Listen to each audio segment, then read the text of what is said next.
आज हम पढ़ेंगे क्लास 9th की यूनिट रेखा एवं कोण। तो सबसे पहले बात करेंगे बिंदु की।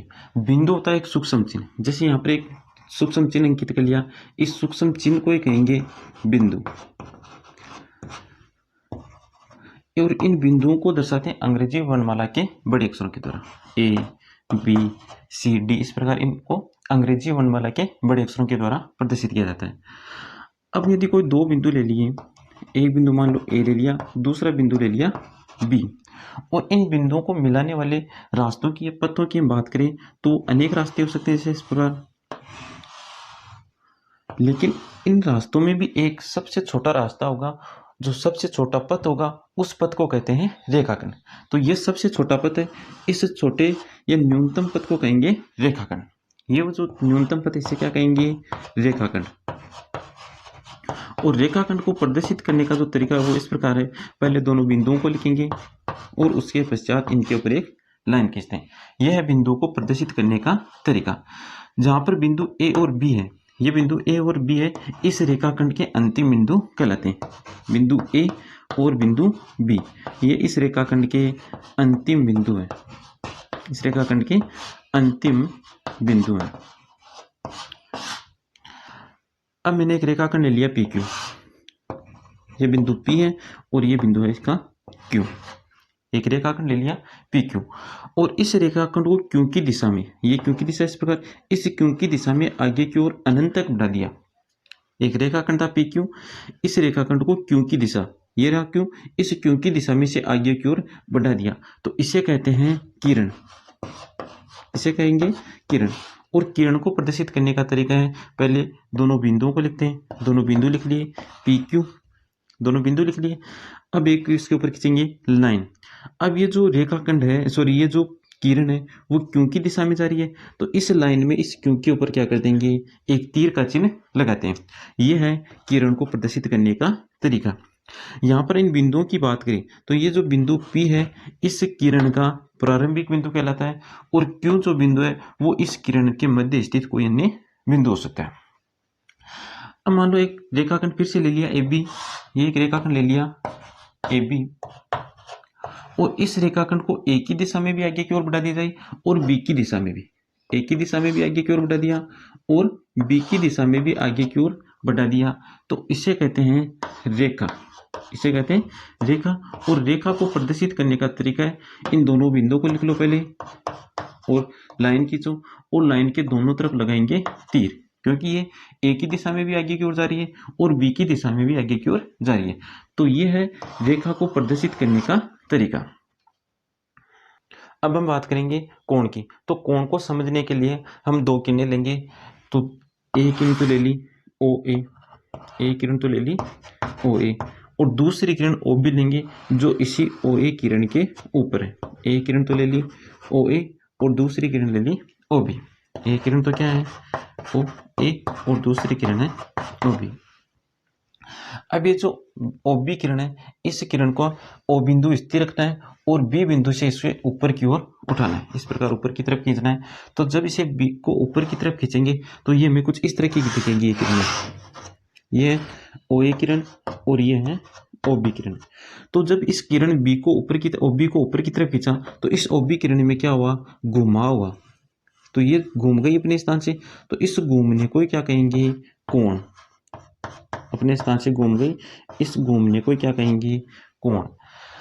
कोण को प्रदर्शित किया जाता है सामान्यतः थीटा से, या इसे प्रदर्शित करेंगे इस प्रकार, कोण का चिन्ह लगाएंगे और इसे प्रदर्शित करेंगे ए ओ बी से, ए ओ बी।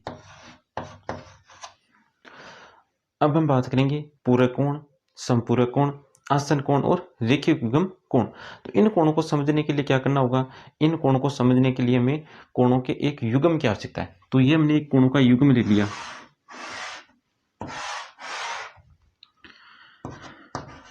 ए ओ बी, और दूसरा युग्म ले लिया, इसका नाम दे दिया ओ पी, और ये बिंदु नाम दे दिया क्यू।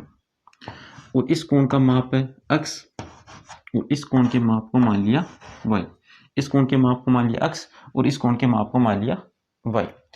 अब यदि इन दोनों कोणों के जो माप का योग है, कोणों के माप क्या है, x और y। यदि इन कोणों के माप का योग x प्लस y ये हो जाए 90 डिग्री के बराबर, कोणों के माप का योग किसके बराबर हो जाए, 90 डिग्री के बराबर हो जाए, तब इन कोणों के युग्मों को कहेंगे पूरक कोण। यदि कोणों का योग किसके बराबर हो जाए, 90 डिग्री के बराबर हो जाए, तब इन कोणों के युग्मों को कहेंगे पूरक कोण। और यदि इन कोणों के माप का योग हो जाए 180 डिग्री, कोणों के माप का योग कितना हो जाए 180 डिग्री, तब इन कोणों के युग्मों को कहेंगे समपूरक कोण। पूरक में तो क्या होगा योग 90 डिग्री और समपूरक में क्या होगा योग 180 डिग्री। अब हम बात करेंगे आसन कोण। तो आसन कोण में क्या होगी, एक तो भुजा उभयनिष्ठ होगी, युग्म में क्या होगा भुजा उभयनिष्ठ, और एक होता है शीर्ष उभयनिष्ठ।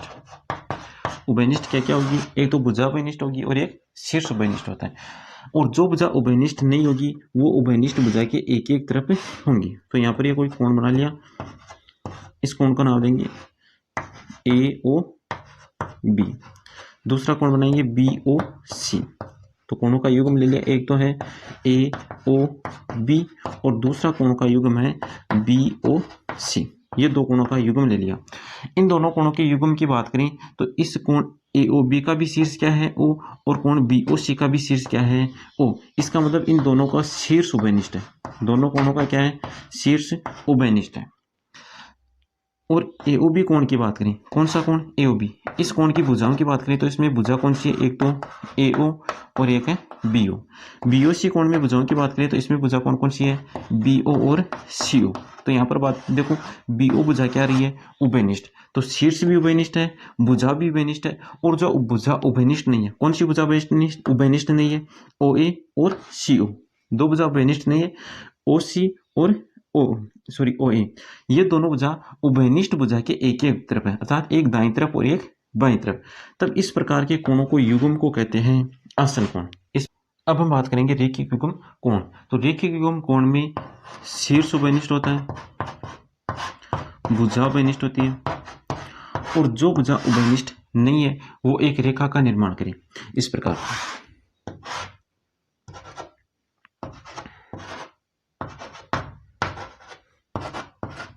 यहाँ पर दो कोण ले लिए, एक कोण तो है AOB और दूसरा कोण है BOC। दो कोण ले लिए AOB और दूसरा कोण है BOC। इन दोनों कोणों की बात करें तो दोनों का शीर्ष क्या है O, शीर्ष क्या है O, और दोनों में OB भुजा भी क्या आ रही है उभयनिष्ठ आ रही है। और जो भुजा उभयनिष्ठ नहीं है, कौन सी भुजा उभयनिष्ठ नहीं है OA और OC, वो एक रेखा का निर्माण भी कर रही है। तो इस प्रकार के जो कोणों का युग्म होगा इन युग्मों को कहते हैं रेखिक युग्म कोण, रेखिक युग्म कोण। और जो रेखिक युग्म कोण होते हैं उन कोणों के जो माप का योग होगा, ये रेखिक युग्म कोण है, इन कोणों के जो माप का योग होगा वो होता है 180 डिग्री। तो कोण AOB प्लस कोण BOC बराबर होगा 180 डिग्री। प्रमेय 6.1, यदि दो रेखाएं परस्पर प्रतिच्छेद करें तो शीर्षाभिमुख कोण बराबर होते हैं। तो पहले तो बात करते हैं कि शीर्षाभिमुख कोण क्या होते हैं। तो जब भी दो रेखाएं परस्पर प्रतिच्छेद करेंगी तो शीर्षाभिमुख कोणों का निर्माण होगा। यहाँ पर एक रेखा है AB और दूसरी रेखा है PQ, जो बिंदु O पर क्या कर रही है प्रतिच्छेद कर रही है। ये बिंदु O पर प्रतिच्छेद कर रही है तो टोटल चार कोणों का निर्माण हो रहा है। एक ये कोण AOP, एक कोण तो कौन सा है AOP, दूसरा कोण POB, तीसरा कोण BOQ, और चौथा कोण है QOA। चौथा कोण कौन सा है QOA। इन चार कोणों का हो रहा है निर्माण जब ये दो रेखाएं परस्पर प्रतिच्छेद करेंगे। तो कोण A की हम बात करें, कौन सा कोण है ये POA, या इसको नाम दे दो चाहे AOP। तो इस कोण A के सामने कोण, तो A के सामने बन रहा है कोण 3 और 3 के सामने बन रहा है कोण 1। तो कोण 1 और 3, कौन सा कोण कोण 1 और कोण 3, इनको कहेंगे शीर्षाभिमुख कोण, शीर्षाभिमुख कोण। इसी प्रकार कोण 4 के सामने बन रहा है कोण 2 और कोण 2 के सामने बन रहा है कोण 4। तो कोण 2 और कोण 4 को भी कहेंगे शीर्षाभिमुख कोण। इस प्रमेय में हमें यह सिद्ध करना है कि ये जो शीर्षाभिमुख कोण बन रहे इन कोणों का जो माप है, इस कोण का माप मान लो जैसे 50 डिग्री आ रहा है तो इस कोण 3 का भी माप कितना होना चाहिए 50 डिग्री होना चाहिए। ये हमें इस इस प्रमेय में सिद्ध करना है। तो यहाँ पर बात करें कोण AOQ की, एक तो कोण AOQ और दूसरा कोण AOP, दूसरा कोण है AOP। इन दोनों कोणों की बात करें तो ये दोनों कोण बना रहे हैं रेखिक युग्म कोण, दोनों कोण बना रहे हैं रेखिक युग्म कोण। दोनों कोण कौन सा कोण बना रहे हैं? रेखिक युग्म कोण। और रेखिक युग्म कोणों के माप का योग होता है 180 डिग्री। तो यहां से लिख देंगे कोण AOQ प्लस कोण AOP बराबर 180 डिग्री। कोण AOQ प्लस AOP बराबर कितना आ गया? 180 डिग्री। अब यहां से क्या करेंगे? कोण AOP का मान ज्ञात कर लेंगे। तो कोण AOP क्या हो जाएगा? कोण AOP बराबर 180 डिग्री माइनस कोण AOQ, कोण AOQ। इसको समीकरण नाम 1 दे। अब हम बात करें कोण AOP व POB की। एक तो कोण है AOP व कोण POB, कोण POB। ये दोनों कोण भी रेखिक युग्म कोण बना रहे हैं, रेखिक युग्म कोण बना रहे हैं। कोण कौन सा? एक तो AOP कोण है और दूसरा कोण कौन सा है? POB। ये दोनों भी कौन सा कोण बना रहे हैं? रेखिक युग्म कोण बना रहे हैं। और रेखिक युग्म कोण है तो इन दोनों कोणों के माप का योग कितना हो जाएगा? 180 डिग्री। तो यहां से लिख देंगे कोण AOP प्लस कोण POB, कोण AOP प्लस कोण POB बराबर 180 डिग्री। यहां से भी हम मान ज्ञात कर लेंगे कोण AOP का। तो कोण AOP बराबर हो जाएगा 180 डिग्री माइनस कोण POB। यह आ गया समीकरण नंबर 2। अब क्या करेंगे? समीकरण 2 में, ये जो समीकरण 2 में प्राप्त है, इस समीकरण 2 में समीकरण 1 से क्या करेंगे? कोण AOP का मान रख देंगे। तो समीकरण 1 से समीकरण 2 में मान रखने पर, समीकरण 2 में समीकरण 1 से मान रखने पर, तो मान रखने पर क्या प्राप्त होगा? कोण AOP की जगह क्या जाएगा? 180 डिग्री माइनस कोण AOQ, 180 डिग्री माइनस कोण AOQ बराबर क्या जाएगा? ऐसे 180 डिग्री माइनस कोण POB। क्या किया यहाँ पर हमने कोण AOP की जगह क्या रख दिया? 180 डिग्री माइनस कोण AOQ यहाँ पर रख दिया। अब इसके बाद 180 डिग्री से 180 डिग्री कैंसिल, तो आ गया यहाँ पर माइनस कोण AOQ बराबर माइनस कोण POB। माइनस माइनस क्या हो जाएगा? प्लस। तो ये आ गया कोण AOQ बराबर कोण POB। कौन सा कोण आ गया? कोण AOQ किसके बराबर आ गया? POB के। और ये दोनों कोण कौन से कोण है? शीर्षाभिमुख कोण है। इसी प्रकार क्या आ जाएगा? कोण AOP बराबर किसके आ जाएगा? BOQ के। इसी प्रकार